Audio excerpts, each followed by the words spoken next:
Hi, and welcome back to this week's Bible study. I'm so excited. I hope you all had a wonderful Thanksgiving last week. And I cannot believe we're already in December and Christmas is only like 3 weeks away. Can you believe how fast this year has gone? But I think that we're all going to be super excited when 2020 is over because this has been an up and down year. So this is why I did my Bible studies this year, because I thought a lot of you are up and down also like the year has been. So I thought, well, let's read the Bible. Let's get into the Word. A lot of people need it. They don't have time for it.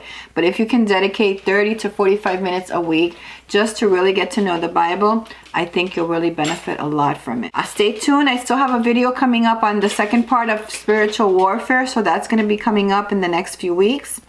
And let's get into the Word. I'm so excited. This is such a great story. We are in the chapter 30 and we're going to do 31 today only because I have lots of notes on both of these. So I don't think we'll be able to get to 32 today.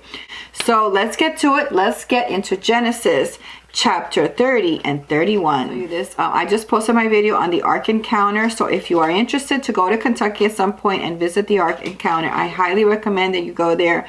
If you want to get to know more about the Bible and about the Ark and Noah's Ark, it is an amazing, amazing place, and you are going to be blown away, and you are going to be so close, and you're going to be so like in love with the Bible after going there.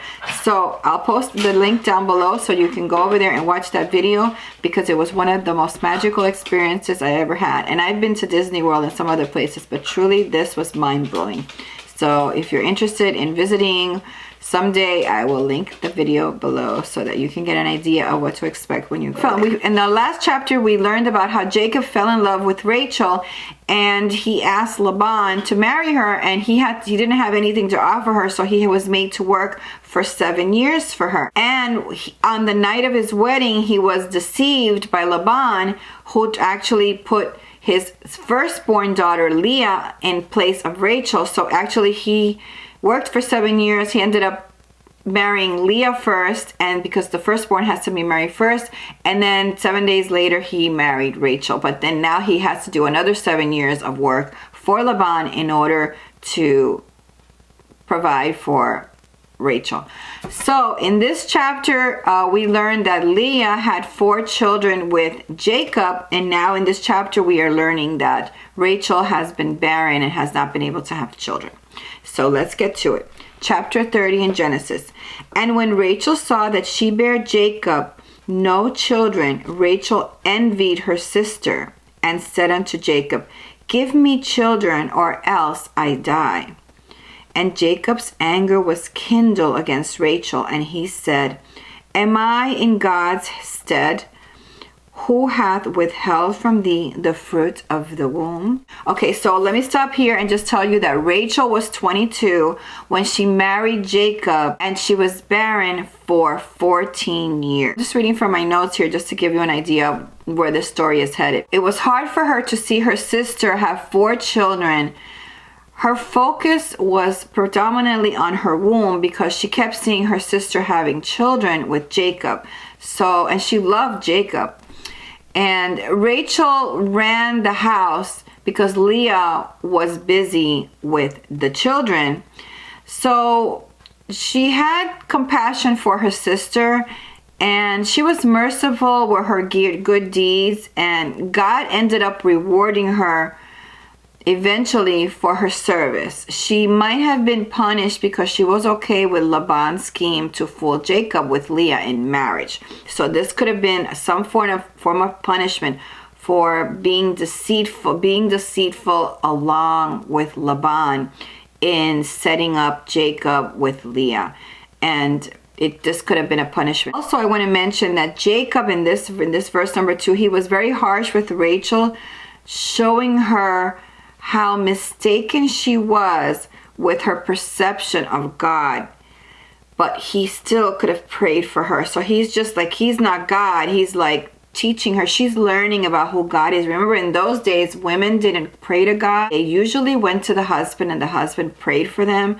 So she's learning at this point about having faith and about learning with God. So he was pretty harsh with her, but he didn't like the perception that she had that he was not in control over this. She also had to have a relationship with God, and all he could do was pray to God. All right, so let's go to verse number 3 here. And she said, behold, my maid Bilhah, go in unto her, and she shall bear upon my knees, that I may also have children by her. So what does this remind you of? This reminds you of the story with Abraham and Sarah. Remember how Sarah also concocted the same kind of plan. But in those days, the concubine was something that was a normal thing, because in those days, women, there was really no place for a woman.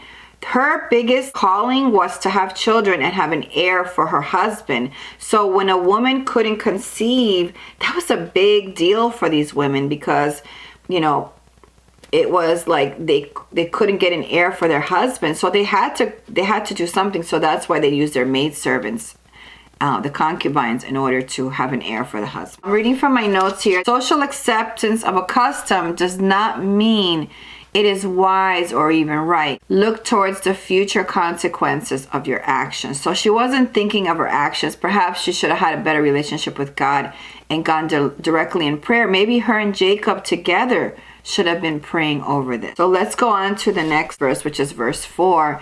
And it says, and she gave him, which is her husband Jacob, Bilhah, her handmaid, to wife, and Jacob went in unto her. And Bilhah conceived and bare Jacob a son. And Rachel said, God hath judged me, and hath also heard my voice, and has given me a son. Therefore called she his name Dan. Now in this instance, Rachel is the one that actually names the children of Bilhah. And the word Dan basically means vindicated. I have been vindicated. God has vindicated me. So she felt a little better because she had an heir. Verse number 7, and Bilhah, Rachel's maid, conceived again and bare Jacob a second son. And Rachel said, with great wrestlings have I wrestled with my sister, and I have prevailed. And she called his name Naphtali. So Naphtali means wrestled. So there was a cruel sister contest that ensued, and Jacob could have refused. He knew what was going on here. So both of them obviously were not praying to God about these things. There was a situation here that was very uncomfortable within the family. Go to verse number 9, and then it says, when Leah saw that she had left bearing, she took Zilpah her maid and gave her Jacob to wife. At this point, Leah had 4 children, and she wasn't able to conceive again at this point. So she had stopped bearing children. So she had this cruel sisterly contest with Rachel. And so she also decided to take her maid and give her to Jacob so Jacob can have children also. And Zilpah, Leah's maid, bare Jacob a son. And Leah said, this is verse 11, a troop cometh, and she called his name Gad. And number 12 says, and Zilpah, Leah's maid, bare Jacob a second son. So Zilpah had 2 children with Jacob. And Leah said, happy am I, for the daughters will call me blessed. And she called his name Asher. This is verse 13.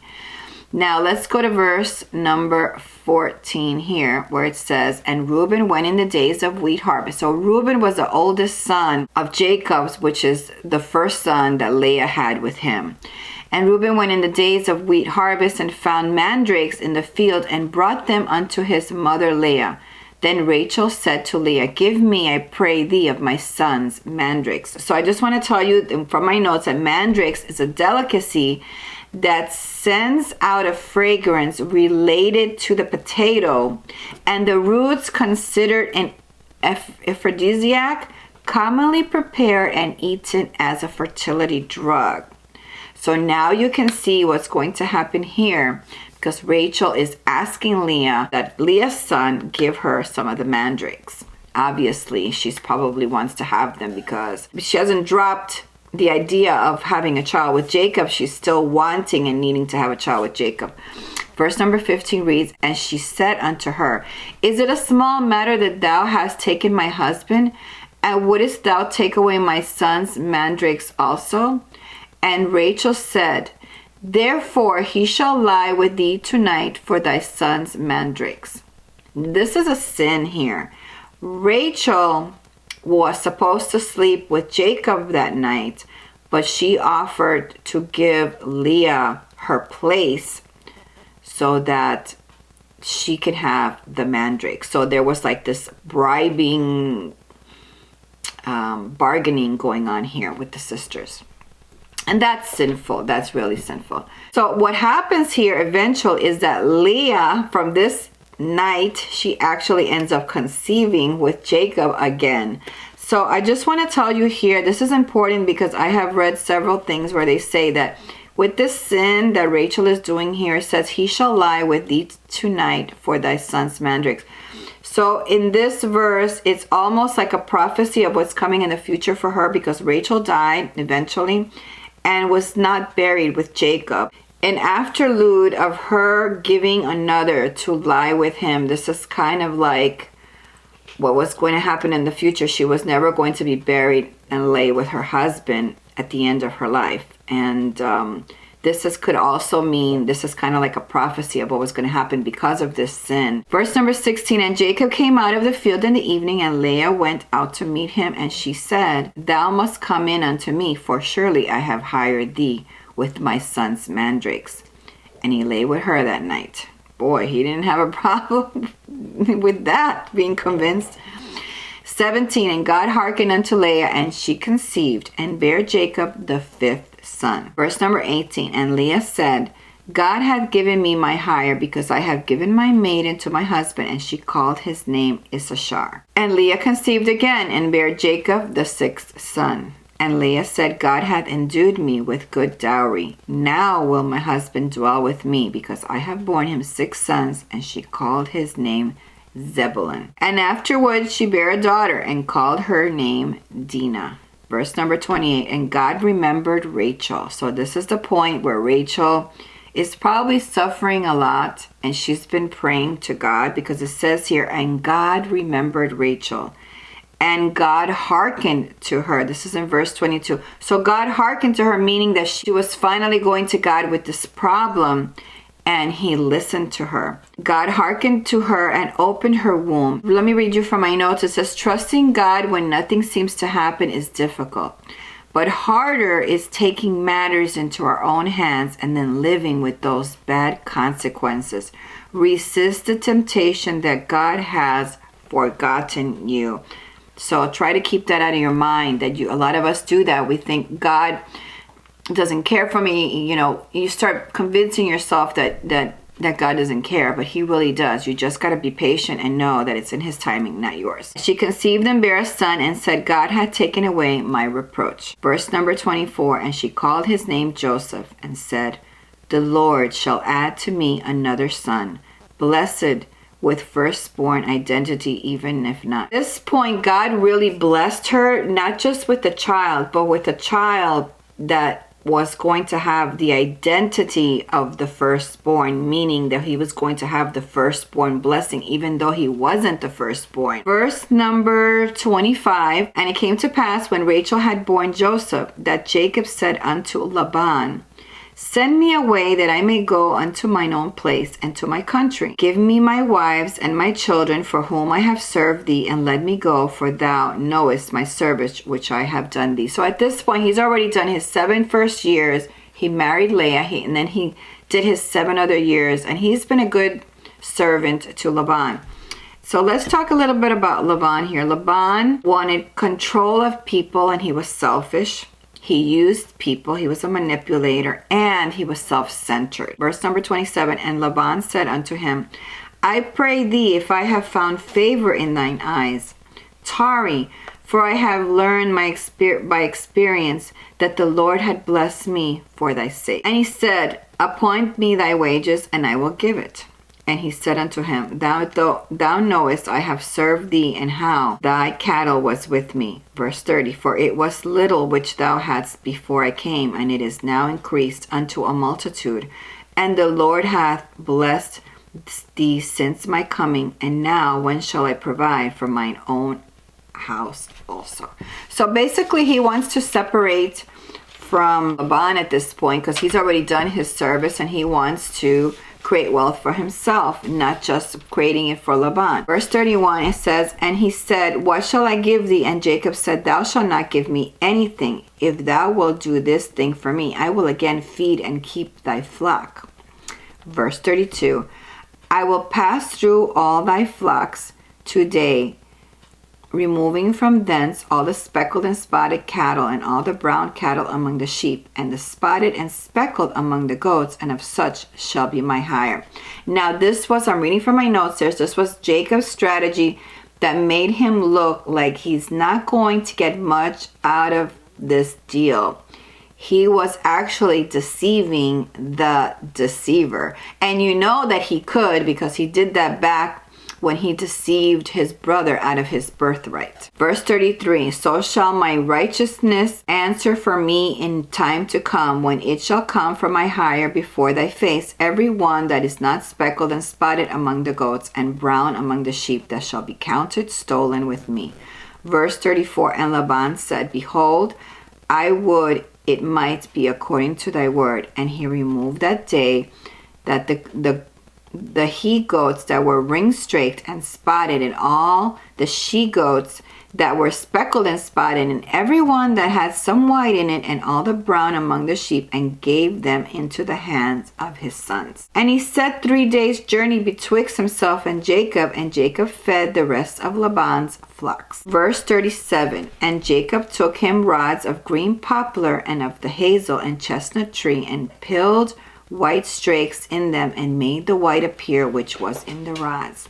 And he set the rods which he had pilled before the flocks in the gutters, in the watering troughs, when the flocks came to drink, that they should conceive when they came to drink. So let me just explain what this is, because some of you might not understand what this is. Okay, some say, I'm reading from my notes, some say that vivid impressions at mating time influence the offspring. Most likely God's promise of provision were the main reason the flocks increased. So it wasn't just this, but it was also had to do with God. God wanted to increase him. Rod branches were dark on the outside and white on the inside. What they see in their mind when they copulate is how they birth.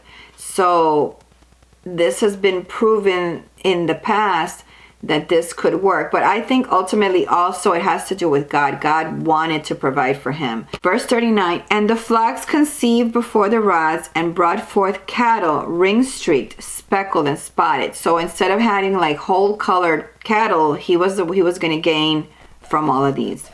And Jacob did separate the lambs, and set the faces of the flocks toward the ring-straked, and all the brown in the flock of Laban. He put his own flocks by themselves, and put them not unto Laban's cattle. So at this point, he's separating when they're born, and it's time to separate them. He's separating the solid color, which are the brown ones. He's giving those to Laban. He's getting all the speckled and all the colorful ones, because remember, he had this trick with the rods of green poplar.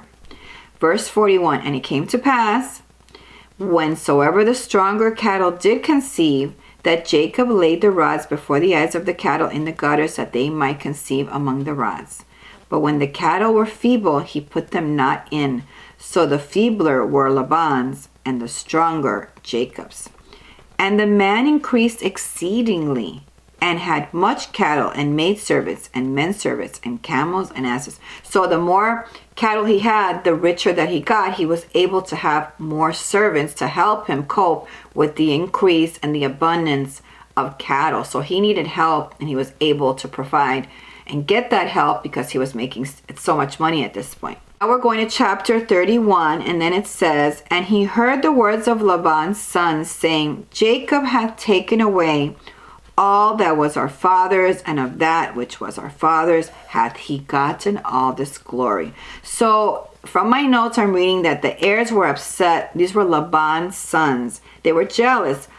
By comparing ourselves to others, we can give in to jealousy. We should rejoice in others' successes. So they were super jealous. They were afraid that Laban wasn't going to have an inheritance for them, because he wasn't really growing his flock. Verse number 2 reads, and Jacob beheld the countenance of Laban, and behold, it was not toward him as before. So here Laban is really treating him differently. He's not being nice to him, and there's some issue going on here where he's noticing a different type of treatment. Verse number 3, and the Lord said unto Jacob. Now, this is the Lord talking directly to Jacob. Now, we're not seeing it as a voice. He could be saying it in his spirit or just giving it to him, but he's saying, return unto the land of thy fathers and to thy kindred, and I will be with thee. This is important because this was promised to his forefathers as well. When God told him, I will be with thee. Reading from my notes, God has the ability to meet our needs, though others mistreat us. So in this instance, he was being mistreated by Laban, and God decided that he was going to increase him and multiply him and bless him. Verse number 4, and Jacob sent and called Rachel and Leah to the field unto his flock. Verse 5, and said unto them, I see your father's countenance, that is not toward me as before, but the God of my father hath been with me. So he's letting them know that it's not, the relationship is not good. It's actually really bad, and he doesn't feel trustworthy of Laban. Verse number 6, and you know that with all my power I have served your father. 7, and your father hath deceived me and changed my wages 10 times, but God suffer him not to hurt me. If he said thus, the speckle shall be thy wages, and all the cattle bear speckle. And if he said thus, the ringstrakes shall be thy hire, then bear all the cattle ringstraked. And it came to pass at the time that the cattle conceived, that I lifted up mine eyes and saw in a dream, and behold, the rams which leaped upon the cattle were ringstraked, speckled, and grizzled. And the angel of God spake unto me in a dream, saying, Jacob. And I said, here am I. So when you hear the words where he says, here am I, remember, God is the I am. God is I am. These are the two words turned the other way. This means that in this point, when he is saying, here am I, he's saying to the Lord, here am I, he's developing this fellowship with God right now. He is actually talking to God, and he is becoming God-like. Because he's walking with the Lord, and that's what God ultimately wants. He became prosperous, and God told him to get out because there was danger, and that's exactly what he's doing here. Verse number 12, and he said, lift up thine eyes and see, all the rams which leap upon the cattle are ringstrike, speckled, and grizzled, for I have seen all that Laban doeth unto thee. Verse 13, I am the God of Bethel, where thou anointed the pillar, and where thou vowest a vow unto me. Now arise, get thee out from this land, and return unto the land of thy kindred. Verse 14, and Rachel and Leah answered and said unto him, is there yet any portion or inheritance for us in our father's house? Now the girls were upset by the fallout, because there was nothing left for them of Laban's. I mean, Laban's really wasn't growing, so they had more inheritance coming from Jacob, but their father really kind of cheated them out, because he really didn't have much to offer them, and he didn't think that he was going to leave them anything. According to custom, they were supposed to receive the benefits of the dowry that Jacob paid for them, which was 14 years of hard labor, and they approved to take the wealth Jacob had gained. Verse number 15, are we not counted of him strangers? For he hath sold us, and hath quit devoured also our money. Verse number 16, for all the riches which God hath taken from our fathers, that is ours and our children's. Now then, whatsoever God hath said unto thee, do. Then Jacob rose up. So they're telling them, yes, we're going to follow you, we're going to obey you, because our father really doesn't have anything for us. Verse number 17, then Jacob arose up and set his sons and his wives upon camels. And he carried away all his cattle and all his goods, which he had gotten, the cattle of his getting, which he had gotten in Paddan, for to go to Isaac, his father, in the land of Canaan. Verse number 19, and Laban went to shear his sheep, and Rachel had stolen the images that were her father's. All right, so let's talk a little bit about these stolen images that Rachel took of her father's when he went out to shear the sheep. These images are known as a teraphim. A teraphim meant that a child could make an inheritance claim for a parent that passes away. If you had these idols, it meant that you were part of the family and you can make a claim for the inheritance. Many people, I'm reading from my notes, many people kept small wooden or even metal idols known as household idols in their homes, called the teraphim, thought to protect the home and offer advice in time of need. It held a legal significance, and this is what we're talking about. With that, you can claim an inheritance. When passed on to the heir, the person could claim the family inheritance. So she took that because she knew that she was supposed to claim the inheritance of her father eventually, and she didn't think her father would give it to her. Verse number 20, and Jacob stole away unawares to Laban the Syrian, in that he told him not that he fled. Verse 21, so he fled with all that he had, and he rose up and passed over the river and set his face toward the mounts of Gilead. And it was told Laban on the third day that Jacob was fled. So Laban did not know until 3 days later that Jacob had left with his family. And verse number 23 says, and he took his brethren with him and pursued after him 7 days' journey, and they overtook him in the mount of Gilead. So after 7 days, they caught up with Jacob in the mount of Gilead. Verse 24, and God came to Laban the Syrian in a dream by night, and said unto him, take heed that thou speak not to Jacob either good or bad. So this is basically God's supernatural protection. This is the way that God works. Sometimes he gave Laban a dream so that he would not hurt or do anything to Jacob. Verse 25, then Laban overtook Jacob.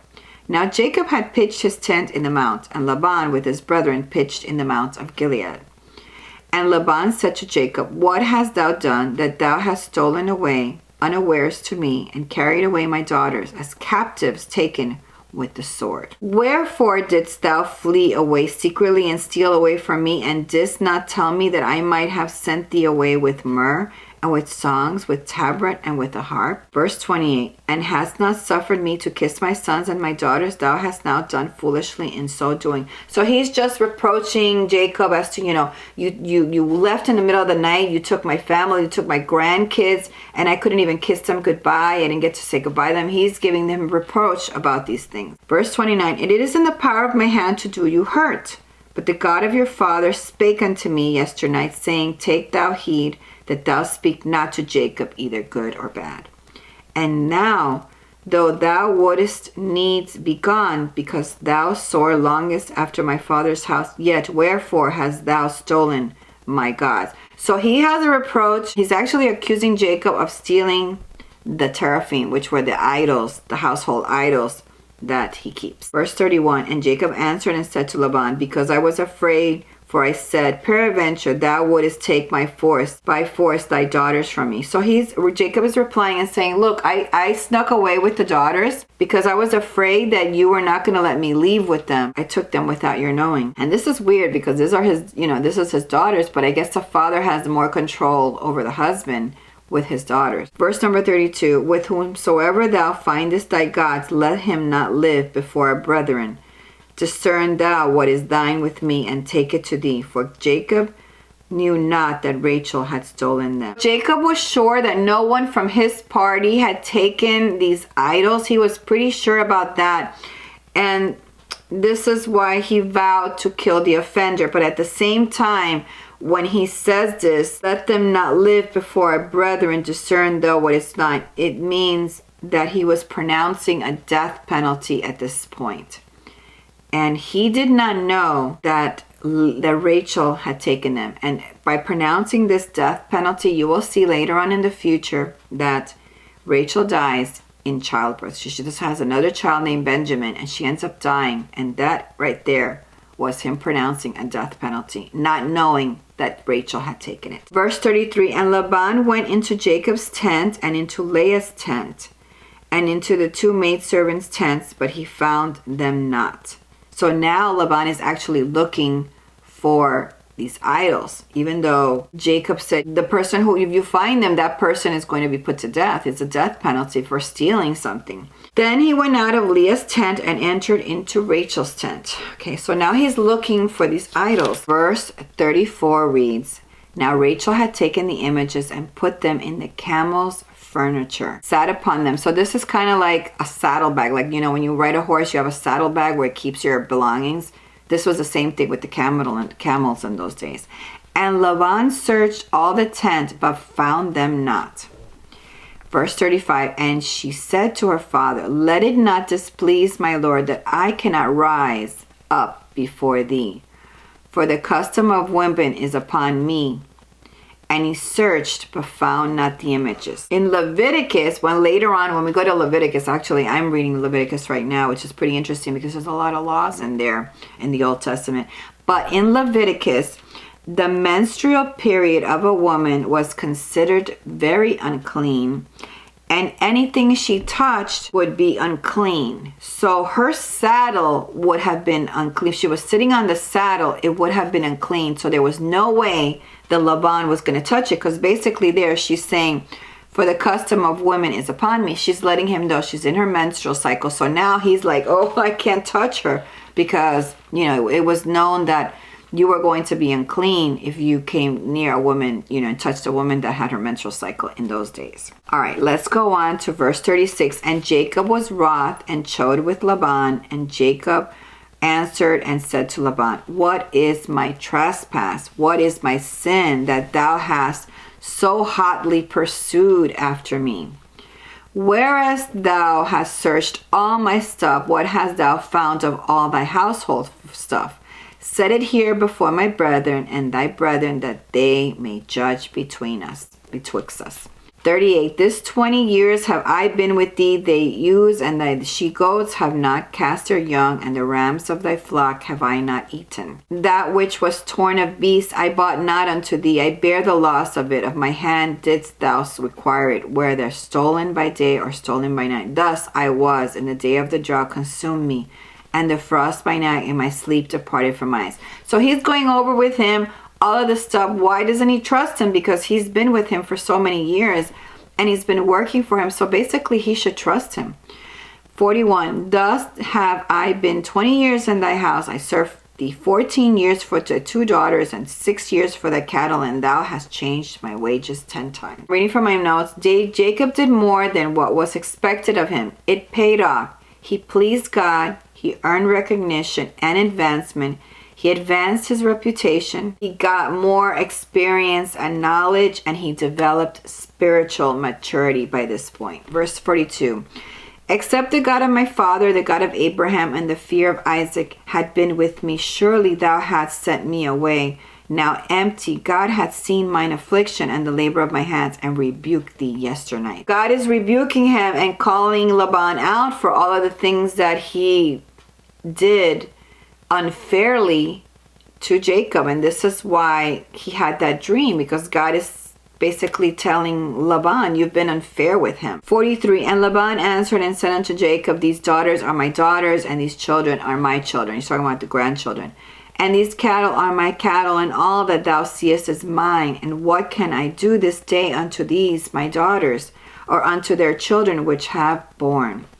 44. Now therefore come thou, let us make a covenant, I and thou, and let it be for a witness between me and thee. And Jacob took a stone and set it up for a pillar. Verse 46. And Jacob said unto his brethren, gather stones. And they took stones and made an heap, and they did eat there upon the heap. 47. And Laban called it Jegar Sadutha, but Jacob called it Galeed. And Laban said, this heap is a witness between me and thee this day. Therefore was the name of it called Gilead. Let's just talk about this. In Israel, used to wear, there's a pendant called the Coin of Mizpah. And what they're doing here is referring to Gilead. It's a coin, because what you do is you take a coin and you cut it in half, and then you give one person one and you have the other. So now each of you have one slice of the coin, meaning that you are both connected in whatever it is that you are swearing upon. And Mizpah, for he said, the Lord watch between me and thee when we are absent one from each other. So that's basically where the idea of the coin of Mizpah came from, because it says and Mizpah, for he said. So this is what that is. So what basically they're doing here is they're telling the Lord to watch, because they distrusted each other. God was their witness for the agreement to be binding. If thou shalt afflict my daughters, or if thou shalt take other wives beside my daughters, no man is with us. See, God is witness between me and thee. So they both know that this is witness between God. And Laban said to Jacob, behold this heap, and behold this pillar which I have cast between me and thee. This heap be witness, and this pillar be witness, that I will not pass over this heap to thee, and that thou shalt not pass over this heap and this pillar unto me. So basically, the Gilead was a boundary of distrust, a rebuttal for the missing teraphim. That was what the boundary line was. There was this rebuttal for the missing teraphim, and they were distrustful of each other. So that's why this boundary line was established here. Verse 53, the God of Abraham and the God of Nahor, the God of their father, judge betwixt us. And Jacob sware by the fear of his father Isaac. He's swearing over by God, which is his God, because that was his father's God. 54, then Jacob offered sacrifice upon the mount and called his brethren to eat bread, and they did eat bread and tarried all night in the mount. 55, and early in the morning Laban rose up and kissed his sons and his daughters and blessed them. And Laban departed and returned unto his place. We're going to leave it here today. But I just want to mention here that this chapter, I want you to know that God blessed a barren woman, I'm reading from my notes, mightily, as Joseph was later given the birthright, and his descendants rose to royalty, leadership, and greatness. So as you can see, God could really change our lives around just when we think that he's not going to, that he's not listening to us. We have to continue to pray in all things and ask God for guidance and wisdom, and to give us patience with his timing, because it's not on our timing, it's on his timing. So with that said, I thank you so much for watching this week. Next week, we are going to read chapter 32 of Genesis, and then Jacob is going to end up fighting with somebody there. So stay tuned for that, because that's going to be super exciting. And I hope you enjoyed this Bible study. I hope that it helps you understand more the characters and the people and the things of God. And it gives you an idea of the people in the past and how important it is that we know the stories and connect with them in some way in the Bible. I know a lot of people like to pluck scriptures from the Bible, and then they think that they're reading the word, but the word really was meant for us to read it word for word, story for story, and really take it deeply in and understand the people and the situations, the mistakes that they make, and also will show us the mistakes that we make. So with that said, I thank you so much for watching this week. I hope you all have a wonderful week. God bless all of you. If you need prayers, please leave it down and I will go ahead and pray for you. I thank you so much for that. And if you like this video, give it a thumbs up. I'd appreciate that. And I hope to see you back next week. Please subscribe if you want to see more.